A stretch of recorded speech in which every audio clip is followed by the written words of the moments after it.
상쾌한 아침을 열어드립니다. 안녕하세요. 열린 시장 상한가를 잡아라 김선영입니다. 반등하는가 했던 코스피 지수가 최근 또 주춤거리면서 제자리 걸음을 반복하고 있는 상황입니다. 그래도 연말 랠리에 대한 기대가 많이 작용을 하고 있어서요.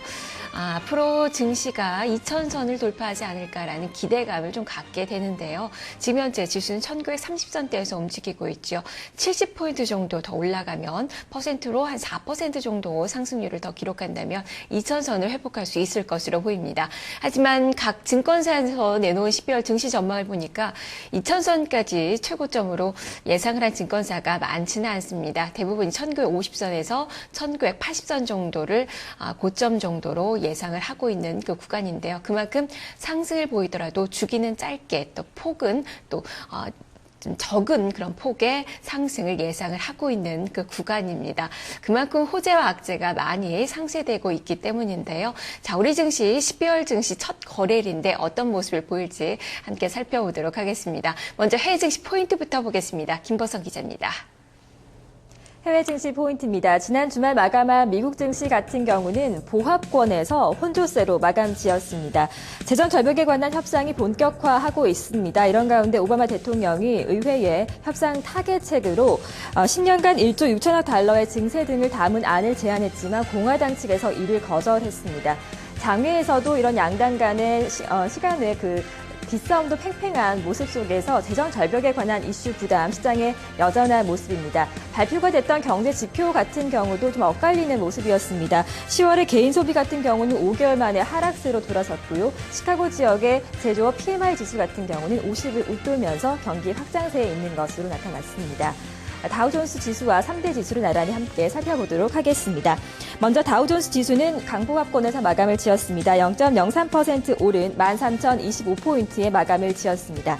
기술주 중심의 나스닥 지수가 하락했습니다. 0.06% 약보합권의 마감으로 3,010선에서 마감을 지었습니다. S&P 500 지수는 0.02%가 오르면서 1,416선에 마감 짓는 모습이었습니다. 다우존스 지수 하루 동안 어떻게 움직였는지 차트를 보면서 조금 더 자세하게 살펴보도록 하겠습니다. 하루 동안의 움직임입니다. 장 중반에 계속해서 좀 약세권에 머물렀던 모습을 확인할 수가 있습니다. 장 중반에 계속 하락권에 있다가 마지막에 그나마 강보합권으로 돌아서면서 다우존스 지수가 0.03% 상승한 것으로 나타났습니다. 미국장을 이끈 여러 가지 영향력들을 한 가지씩 좀 체크해 보도록 하겠습니다. 오바마 대통령이 1조 6천억 달러 규모의 증세 등을 담은 안을 의회에 제안했지만 공화당 측에서 이를 거절했다고 전해지고 있습니다.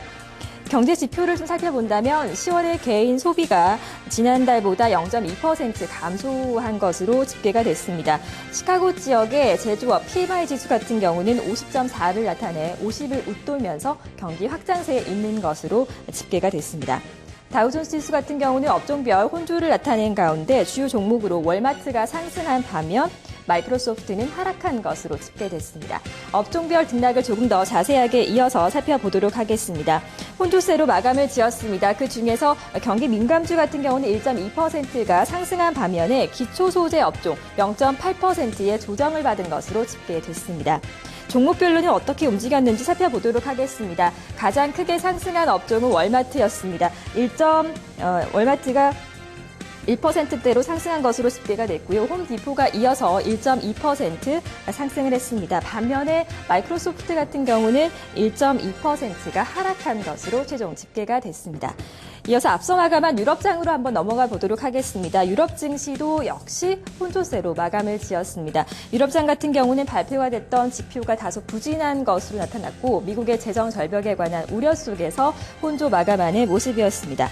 지수부터 확인해 보도록 하겠습니다. 독일의 닥스 지수가 상승했습니다. 0.06% 오른 7,405포인트에 마감을 지었습니다.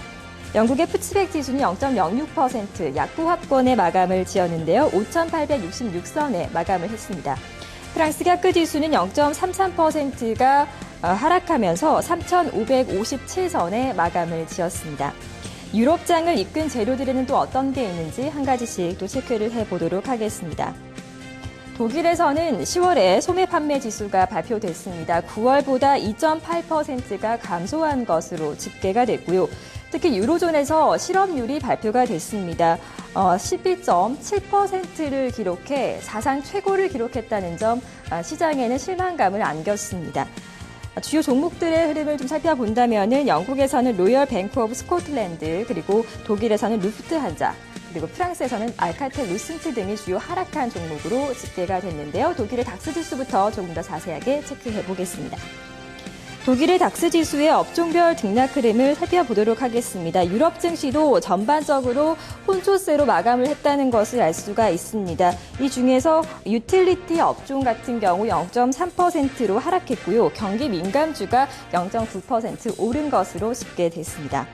주요 종목들의 움직임을 살펴보도록 하겠습니다. 특히 티센크루프가 1.7%대로 하락했고요. 이어서 루프트한자가 1.4% 하락한 종목에 이름을 올리고 있습니다.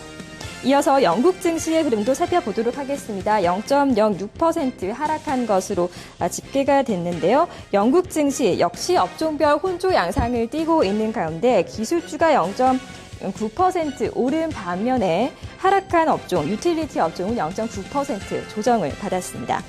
주요 종목들의 움직임도 살펴보겠습니다. 암홀딩스가 1%대의 상승을 기록한 반면에 버버리 그룹이 2%대 가장 크게 하락한 종목에 현재 이름을 올리고 있습니다.